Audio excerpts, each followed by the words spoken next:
ಇಷ್ಟು ರುಚಿಯಾದ ಮೊಟ್ಟೆ ಮಸಾಲ ನೀವು ಇನ್ನೂ ಮಾಡಿಲ್ಲ ಅಂದರೆ ತಪ್ಪದೆ ಒಂದ್ಸರಿ ಮಾಡಿ ನೋಡಿ. ಎಲ್ಲರಿಗೂ ನಮಸ್ಕಾರ. ಸುನೀತಾ ಎಸ್ ಯೂಟ್ಯೂಬ್ ಚಾನಲ್ಗೆ ಎಲ್ಲರಿಗೂ ಸ್ವಾಗತ. ನಾನಿವತ್ತು ಸಿಂಪಲ್ಲಾಗಿ ಸ್ಪೈಸಿಯಾದ ಮೊಟ್ಟೆ ಮಸಾಲನ ಮಾಡಿ ತೋರಿಸ್ತಾ ಇದ್ದೀನಿ. ಹೇಗೆ ಮಾಡೋದು ನೋಡ್ಕೊಂಬರೋಣ ಬನ್ನಿ.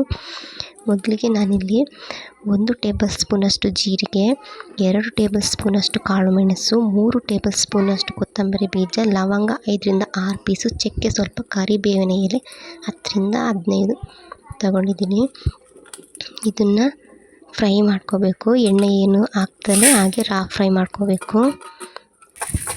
ಎಲ್ಲ ಹಸಿ ವಾಸನೆ ಹೋಗಿ ಪರಿಮಳ ಬರೋವರೆಗೂ ಇದನ್ನು ಚೆನ್ನಾಗಿ ಫ್ರೈ ಮಾಡ್ಕೊತೀನಿ. ಮಾಡಿಕೊಂಡು ಮಿಕ್ಸಿ ಜಾರಿಗೆ ಹಾಕ್ಕೊಂಡು ಇದನ್ನು ಪೌಡರ್ ಮಾಡ್ಕೋಬೇಕು. ನನಗೆ ಮಿಕ್ಸಿ ಜಾರಿಗೆ ಹಾಕುವಷ್ಟೊತ್ತಿಗೆ ಕರೆಂಟ್ ಹೋಯಿತು, ಅದಕ್ಕೆ ಕುಟಾಣಿಯಲ್ಲಿ ಕುಟ್ಟಿ ಪೌಡ್ರ್ ಮಾಡ್ಕೊಂಡಿದ್ದೀನಿ. ಇದನ್ನು ಪೌಡ್ರ್ ಮಾಡಿ ಇಟ್ಕೊಂಡು ನಾನಿಲ್ಲಿ ಒಂದು ಬಾಣಲೆನ ಬಿಸಿಗಿಟ್ಟು ಸ್ವಲ್ಪ ಎಣ್ಣೆನ ಸೇರಿಸ್ಕೊತೀನಿ. ಎಣ್ಣೆ ಸ್ವಲ್ಪ ಬಿಸಿ ಆದಮೇಲೆ 2ರಿಂದ 3 ಈರುಳ್ಳಿನ ಕಟ್ ಮಾಡಿ ಸೇರಿಸ್ಕೊತೀನಿ. ಸೇರಿಸ್ಕೊಂಡು ಚೆನ್ನಾಗಿ ಫ್ರೈ ಮಾಡ್ಕೋಬೇಕು. ಸ್ವಲ್ಪ ಫ್ರೈ ಆದಮೇಲೆ ಒಂದು 3 ಟೊಮೊಟೊನ ಕಟ್ ಮಾಡಿ ಸೇರಿಸ್ಕೊತಿದ್ದೀನಿ. ಇದು ಸ್ವಲ್ಪ ಫ್ರೈ ಮಾಡ್ಕೋಬೇಕು. ಟೊಮೊಟೊನು ಸ್ವಲ್ಪ ಫ್ರೈ ಆದಮೇಲೆ ಸ್ವಲ್ಪ ಉಪ್ಪನ್ನ ಸೇರಿಸ್ಕೊತೀನಿ.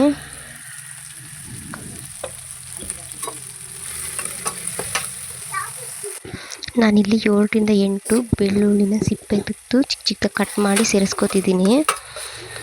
ಸೇರಿಸ್ಕೊಂಡು ಸ್ವಲ್ಪ ಫ್ರೈ ಮಾಡ್ಕೊತೀನಿ. ಸ್ವಲ್ಪ ಅರಿಶಿನ ಪೌಡರು ಮತ್ತು ಪೌಡರ್ ಮಾಡಿಟ್ಕೊಂಡಂಥ ಮಸಾಲೆನ ಸೇರಿಸ್ಕೊಂಡು ಚೆನ್ನಾಗಿ ಮಿಕ್ಸ್ ಮಾಡ್ಕೊತೀನಿ.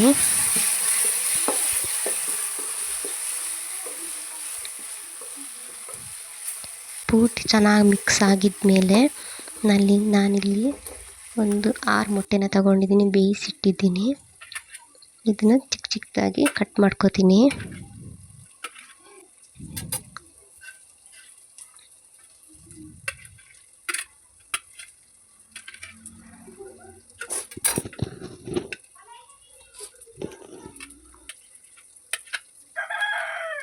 ಮಾಡಿಟ್ಟಂಥ ಮೊಟ್ಟೆನ ಈಗ ಮಸಾಲೆ ಜೊತೆ ಸೇರಿಸ್ಕೊತೀನಿ.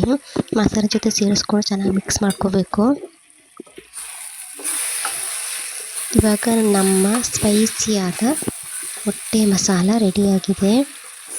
ಈ ವಿಡಿಯೋ ಇಷ್ಟ ಆದರೆ ಶೇರ್ ಮಾಡಿ, ಲೈಕ್ ಮಾಡಿ, ಸಬ್ಸ್ಕ್ರೈಬ್ ಮಾಡಿ, ಹಾಗೆ ಟ್ರೈ ಮಾಡಿ ನೋಡಿ ಹೇಗಿದೆ ಅಂತ ತಿಳಿಸಿ. ಇದು ಚಪಾತಿ, ರೊಟ್ಟಿ, ದೋಸೆ, ಇಡ್ಲಿ, ರೈಸ್ ಎಲ್ಲದಕ್ಕೂ ಸೂಪರಾಗಿರುತ್ತೆ.